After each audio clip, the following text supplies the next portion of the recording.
Welcome back to Lenz's Movie Review, episode 133. This review, I'm viewing the very first film of Phase 3. Captain America, Civil War. And yes, when this film was coming out in 2016, Marvel decided to release Civil War 2, an event that had no build-up and had no reason to happen. Yeah, though it did build on some stuff, basically that was had Marvel Universe, but building up to this very event, no. This event had no build up at all. The movie is an adaptation of the Civil War, the original Civil War comic by Mark Millar, and I'm trying to remember his name here. Yeah, it also draws a little bit of inspiration from Captain America Winter Soldier. Yeah, because well, it actually adapts some stuff from the actual like story that they decided not because they have partially the story for the Captain America Winter Soldier. hmm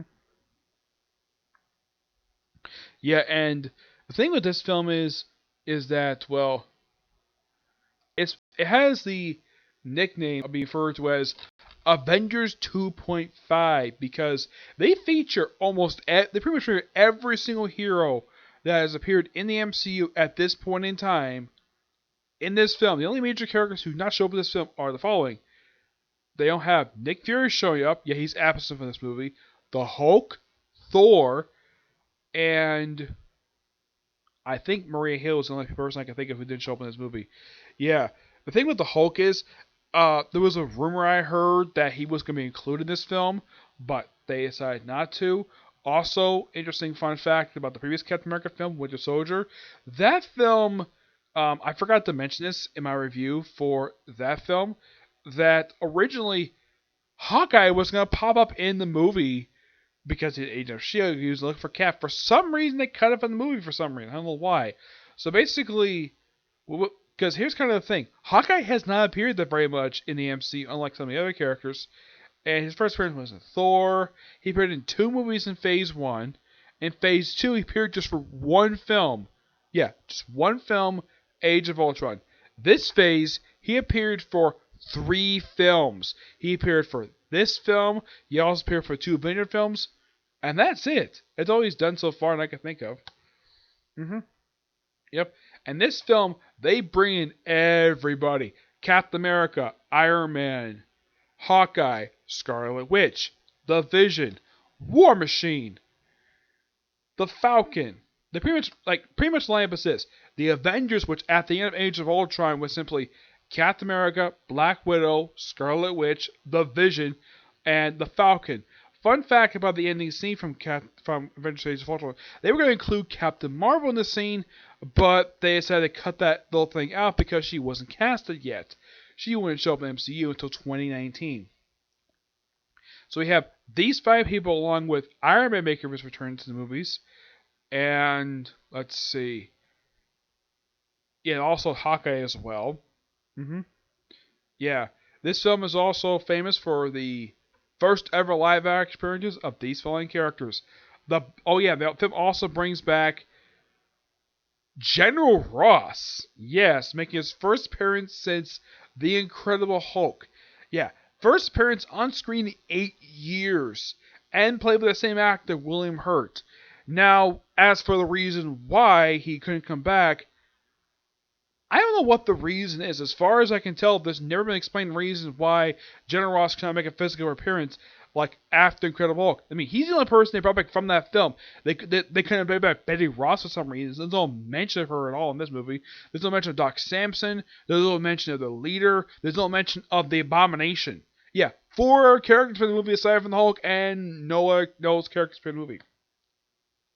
Yeah, and also for some reason, Nick Fury is not in the movie, and Sam Jackson was wondering why I not included in this movie, despite the fact he had like 2 other movies off his contract. In the case of for people who make the first ever live action experience, it's mostly a lot of characters related to the Black Panther. Yes, he makes first appearance in the movie along with his bodyguards, who are now they don't have mentioned in the movies that they're supposed to be brides in waiting. Yeah, that's what they mentioned in the Christopher Priest run.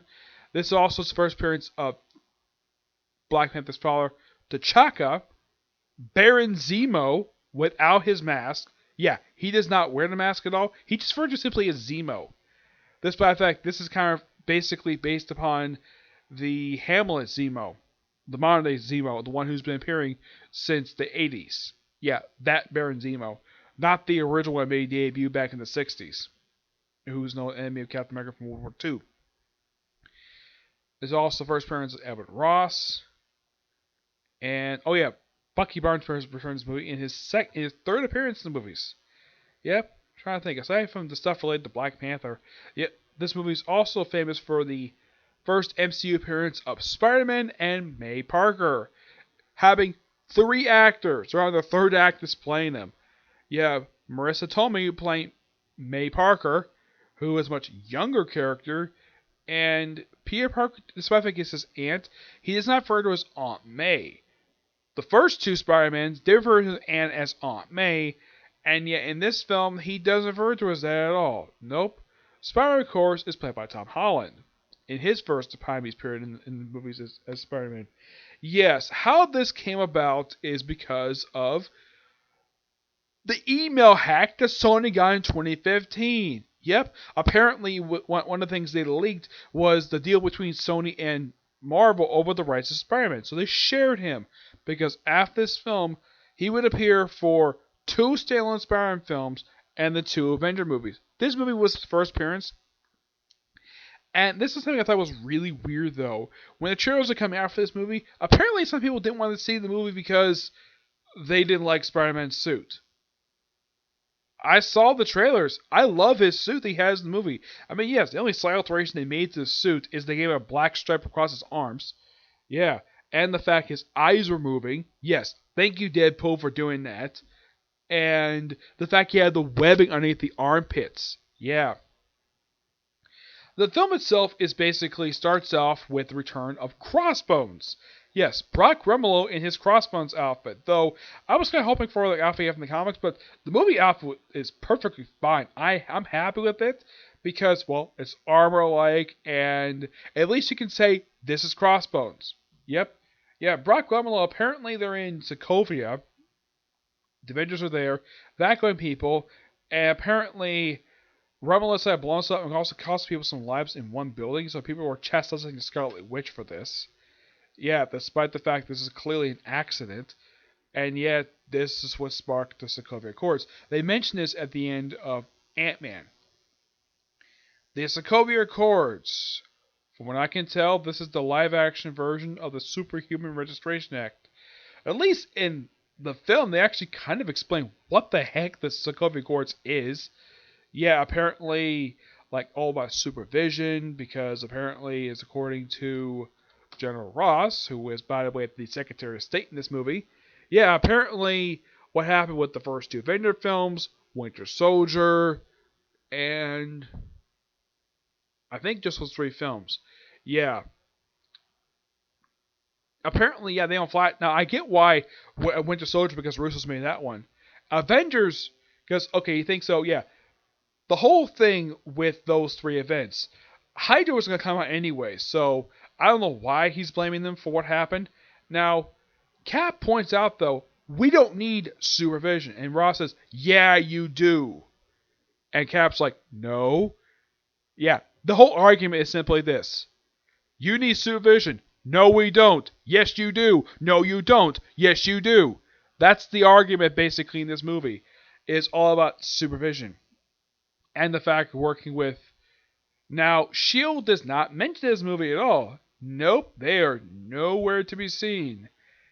Because of Winter Soldier and the fact the movie chooses not to mention the events of the Agents of S.H.I.E.L.D. TV show. Despite the fact on the show, S.H.I.E.L.D. is perfectly fine, and they're actually working with the Sokovia Accords. In the movie... Oh yeah, and the fact that the thing is so heavily enforced is because of a conference T'Chaka is at, and he's killed by Zemo, who has blamed the thing death on the Winter Soldier. Winter Soldier's back in this movie, and he still suffers through memory loss. He does not remember his life. He remembers, he's like, oh yeah, and Cap says, Bucky. He's like, yeah, that was I read on the wall. And Cap says, you're Bucky. Yeah, that's kind of the argument when it comes to like, you're Bucky. It's like, how? Yep. Eventually, the brainwashing is sort of undone by him falling in water. Yeah, and him tracking him down. And here's the thing: with this bad fact, he doesn't remember who he is. He was keeping a very low profile prior to the explosion to have the Discovery Accords.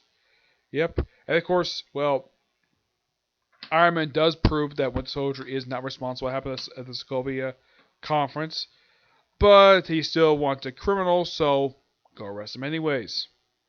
Yep. So we had to have a fight over this one guy. Yeah, so a civil war over one person. So on Cap's side, we have the Scarlet Witch, we have Hawkeye, we have the Falcon, obviously, the Winter Soldier. Also, Sharon Carter's back in the movie. She's on the Cap side, and though she doesn't really fight in this movie once again. Sharon Carter, Captain America's love interest from the comics, who's been love interest since the 1960s. And in the movie, she has done virtually nothing at all. Yes. That's a major complaint I have heard about basically Sharon Carter, her live action version. I do agree with that particular criticism because she does virtually nothing to contribute to the plot. I mean, she has one good moment with Cap in one part of the movie. Yep. On Iron Man's side, we have Iron Man, War Machine, The Vision. Oh, yeah, and also Cap's got Ant-Man, which how they get him is quite interesting because what happened because of the brief scuffle that Ant-Man and Falcon had in the Ant movie. Okay, he's like, okay, we have Winter Soldier here, and he's like, okay, I know a guy who can help us, and it's freaking Ant-Man, who apparently since Ant movie he's hiding out in his van.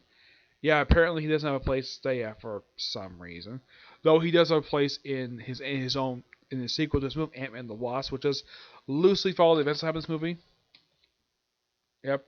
So, yeah, in case you're wondering, is the raft of this movie? Oh, yes, I'll talk about that in a minute. So, they fight at airport. Oh, yeah, also Iron Man recruits Spider-Man. Yep, Spider-Man. He's here for like 2 scenes, and that's it. His introduction and the battle.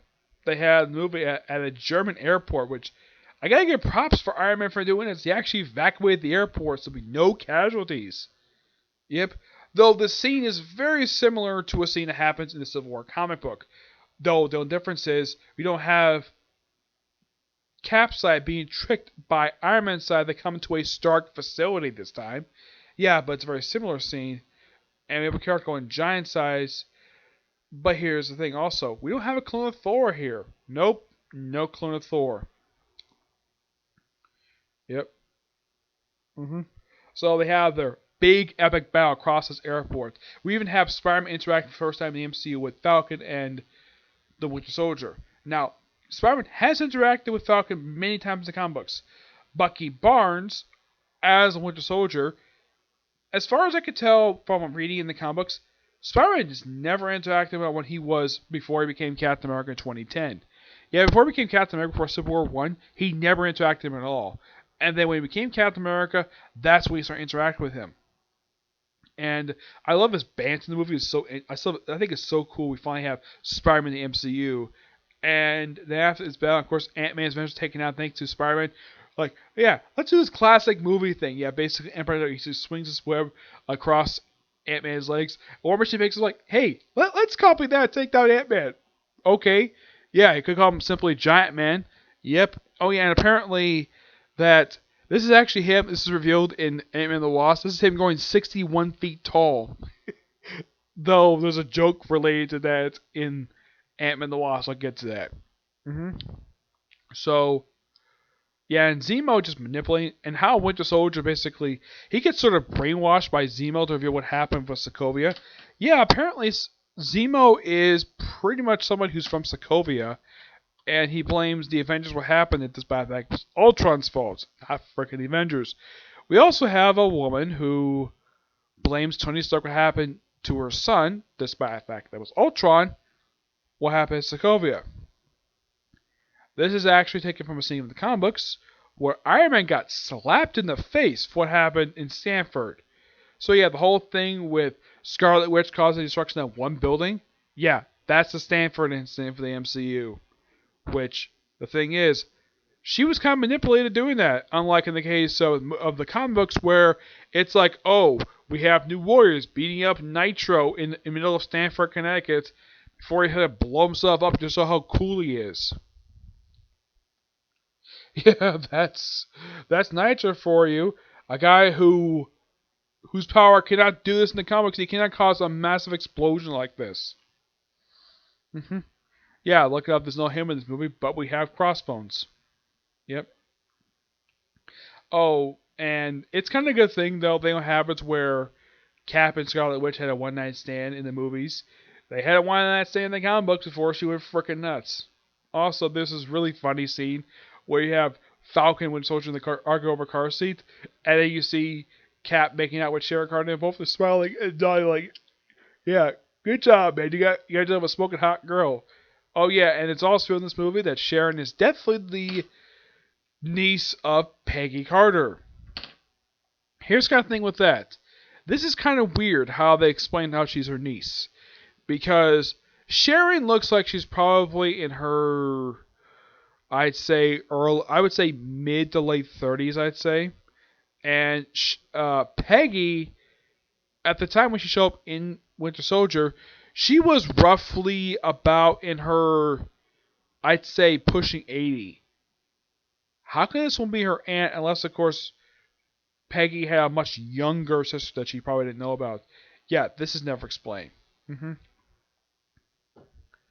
Oh yeah, in case you wonder what happened to her after Winter Soldier, she joined the CIA. Yep. And by the way, after this movie, Sharon Carter is never seen again and she's gonna return in Falcon Winter Soldier. Yep. And then eventually, like after the airport, of course, Black Panther goes black by the Scarlet Witch. Not Scarlet Witch, Black Widow, who's kind of on Tony's side, but of course attacks Black Panther to allow Cap to get away with Winter Soldier. And after, well, Spider-Man takes out Ant-Man, he's like, "You're okay. You're done for the day." Yep, after one battle. Yeah, but for Spider-Man's MCU debut, he did really good. It's not like he was here for just two scenes. I heard there was actually this whole the two scenes here were actually one day of shooting. Yep, one day of shooting. So Cap and the Winter Soldier go to this bunker. This bunker is from the comic books, from the Winter Soldier storyline. Yep. Though the thing is, Iron Man did show up here, and he did play a part in Winter Soldier storyline, but he didn't go to this bunker. Though this bunker did involve the Cosmic Cube in the comic books. In the movie, it's just they're there because they found out, because it was revealed in a flashback, that the Starks were killed by this mysterious assailant 25 years before the film came out. Back in 1991. Which means that when Stark's parents were killed, that was a year after the Captain America film from 1990 was released. Yes. What kind of basically what happened with that. And it's revealed that the Winter Soldier is responsible for this. Yeah, this is something that was hinted at the whole movie. The Winter Soldier was responsible for the death of the Starks. And, like, Tony could give two craps basically about him killing his father. But killing his mother, a person he got to look much better than his father. He's like, "You killed my mom, so I have to beat the crap out of you." Yeah, and then of course you have Winter Soldier and Cap beating the crap out of frickin' Iron Man, and then you have Iron Man losing. He says, "Don't go. Hey, that shield belongs to my father. Give me that shield." And Cap just dropped the shield. Though he does get a replacement shield. He does eventually get a replacement shield somewhat. He gets the shield back in Infinity War, but he gets briefly like a wooden a gauntlet shield may given him in Infinity War. Yep. But this film as a whole, it's really good. Is it better than the original storyline it was loosely adapted from? Oh heck yes, a heck of a lot better. At least that the reason they're fighting is a lot better. At least they're not working for Shield, and it's a good thing Maria Hill is not involved in this film, because Maria Hill was written to be somewhat of an idiot. Yes. And we at least don't have Iron Man, Captain America written like complete terrible people. like apparently he was written in the comic book. Yeah, I heard that Mark Millar was actually accused of writing the 616 Captain America like Ultimate Cap, where he's apparently anti-French. Yeah, and I appreciate though that the Russo brothers, the scriptwriter of this movie, I don't think it was Russo brothers, but they at least write Tony and Cat and Steve to be human beings, not complete douchebags. Yeah, yeah, this movie is better than the original comic is based upon. Give this movie roughly a 9 out of 10. Now, in case of the characters who were in this film and actually participated in the Civil War, pretty much everybody who was in this film did participate in the original Civil War, with the exception of the Vision and Scott Lang. These two are the only two who did not, because at the time that the storyline came out, Scott Lang had been dead for 2 years by the time the storyline came out. As for the Vision, he died as well. They had a Vision show up, but it wasn't the regular Vision. It was the second Vision from Young Avengers. Yep. And also, Scarlet Witch was nowhere to be seen in this virtual storyline because the whole thing revolving her, that was really from the events of House of M, and she's nowhere to be seen in the original storyline. Nope. Yeah, it's kind of like some stuff they did for her, they kept her from Speedball. And the whole thing with Crossbones, that was something they came over from Nitro, but at least he's not, Nitro's not like a, at least that Crossbones is not an idiot. Him having henchmen was different because Crossbones is not working on his own, or at least working for the Red Skull, but he's never had henchmen before. Not that I could think of, no. He's had a group of people before, but he's never had henchmen. Yeah, that's different for him. And yes, in case you're wondering, that is the actor who plays Crossbones. It's the same guy who appeared in Winter Soldier, just under a mask. I was kind of expecting Luchador mask, but at least the mask actually looks like the way it does in the comic books. Yeah, it kind of looks like a goalie from a hockey team. Yeah, that's the way his suit looks. It looks like a goalie from a hockey team. That's the way his suit is. It's so bizarre. Like, the people made the costume pretty much made him on purpose, make like a goalie. Yep. But not much else to say this movie, but it's really good. Okay, so that's it for this particular review. I was hoping to do one review tonight, but I currently don't have more time for it. So expect to review 7 Days tomorrow, along with My Hero Academia, uh, Case Closed, and about 3 more movie reviews. Okay, but this next few. Bye.